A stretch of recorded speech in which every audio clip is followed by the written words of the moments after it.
Hi friends, welcome to my YouTube channel IAS the elite class. आज का हमारा topic है about vice president of India. Let's get started.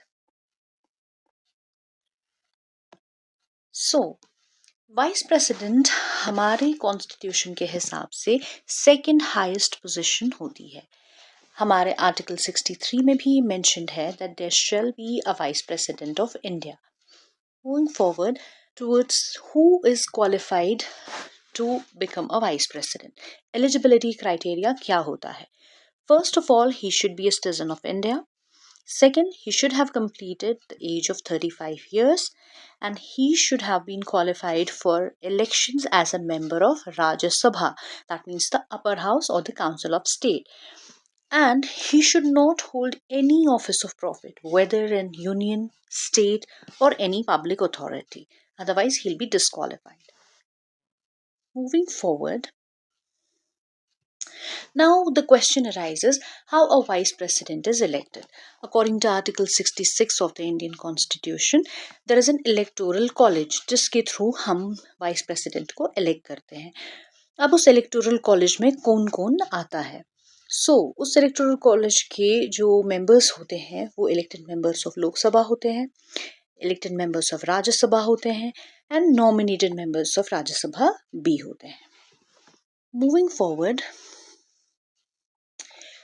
Now oath जो है vice president को कौन दिलाता है? वाइस प्रेसिडेंट को ओथ दिलाते हैं president of India. And in case president of India absent हो या किसी वजह से बिजी हो तो वो किसी और पर्सन को अपॉइंट कर सकते हैं for the purpose of oath ceremony to vice president, और ये मेंशन्ड है हमारे article 69 of the Indian constitution में।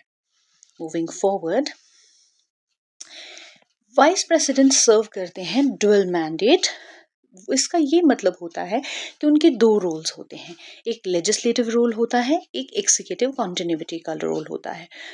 As a legislative head he is the ex officio chairman of the Rajya Sabha, और एग्जीक्यूटिव स्टैंड बाय में जब हमारे प्रेसिडेंट की पोजीशन वैकेंट हो तब वो एज एन एक्टिंग प्रेसिडेंट का काम करते हैं। नाउ अब हम लेजिस्लेटिव रोल को बहुत अच्छे से जानेंगे। Now x officio chairman of the council of state, ये मेंशन करता है हमारा आर्टिकल 64 कि वाइस प्रेसिडेंट का मेन फंक्शन होता है प्रिजाइड करना राज्यसभा को। अब हम ये वर्ड एक्स ऑफिशियो क्यों लिखते हैं? इसका ये मतलब होता है one who is holding a position of vice president, उस पोजीशन के हिसाब से उसे प्रिजाइड करने का मौका मिलता है राज्यसभा को। This is the meaning of ex officio. Now when a president's position is vacant, he can perform all the duties of a president as an acting president, and उस टाइम पे वो चेयरमैन की कोई भी ड्यूटीज को जो है वो अंजाम नहीं देते हैं। Moving forward, coming to the executive part of the vice president of India, executive part में उनका रोल क्या रहता है कि वो एक एक्टिंग प्रेसिडेंट का काम करते हैं। हमारे आर्टिकल 65 में ये मेंशन्ड है कि जब भी हमारे प्रेसिडेंट की पोस्ट वैकेंट हो ड्यू टू एनी रीजन, तो हमारी एग्जीक्यूटिव कॉन्टिन्यूटी को बरकरार रखने के लिए वाइस प्रेसिडेंट की तरह एक्ट करते हैं। अब दो तरीके की वैकेंसीज हो सकती हैं। परमानेंट वैकेंसी का मतलब है कि प्रेसिडेंट की डेथ हो गई है या उन्होंने रिज़ाइन कर दिया है या किसी वजह से उन्हें इम्पीचमेंट के थ्रू रिमूव कर दिया है, तो उनकी पोजीशन खाली होती है। तो वाइस प्रेसिडेंट की तरह एक्ट करते हैं जब तक कि हम एक नए प्रेसिडेंट को इलेक्ट नहीं कर लेते। टेम्परेरी इनेबिलिटी का मतलब है कि प्रेसिडेंट किसी वजह से अपनी ड्यूटीज़ पर नहीं आ पा रहे हैं या वो बीमार है या कोई और रीज़न है, उस वजह से ऑफिस वैकेंट रह रहा है, तो तब भी वाइस प्रेसिडेंट की तरह एक्ट कर सकते हैं। Moving forward, now when discharging the functions of a president, vice president को कंप्लीट अथॉरिटी मिलती है of the office of president. That means जितने पावर्स प्रेसिडेंट के पास होते हैं, जो इम्यूनिटी प्रेसिडेंट के पास होती है, वो हमारे वाइस प्रेसिडेंट को मिलती है एज एन एक्टिंग प्रेसिडेंट। उनके जो अलाउंसेस होते हैं, उनके जो प्रिविलेजेस होते हैं, everything which is meant for a president, वो वहाँ पर वाइस प्रेसिडेंट के लिए भी वो सारी पावर, सारी इम्यूनिटी, सारे प्रिविलेजेस रहते हैं. Moving forward, now comes what is the term of the office of a vice president.